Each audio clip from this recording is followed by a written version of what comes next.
decided to tolerate. If you make peace with the struggle, you disqualify yourself from the victory.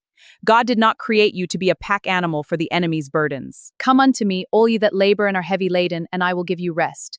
Take my yoke upon you and learn of me, for I am meek and lowly in heart, and you shall find rest unto your souls. For my yoke is easy and my burden is light. If the burden you are carrying is heavy, crushing, and soul-destroying, it did not come from Jesus. His yoke is easy, put it down and pick up his rest. The struggle continues because you keep reopening the file.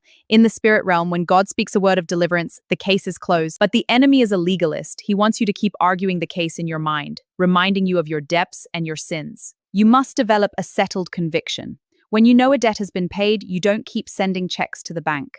When you know a disease has been defeated by the stripes of Jesus, you stop identifying with the symptoms and start identifying with the word. John 19:30 says, when Jesus therefore had received the vinegar, he said, it is finished, and he bowed his head and gave up the ghost. If it was finished at Calvary, why are you trying to refinish it with your worry? Your anxiety is an insult to the finished work of Christ. Boldness is the presence of the truth that the problem is already defeated. In many lives, the struggle isn't a bad break, it's a spiritual canopy of toil. Toil is working like an elephant and eating like an ant. It is the curse of the ground that came after the fall. But listen, redemption has exempted you from the sweat of the fall. You were not meant to survive.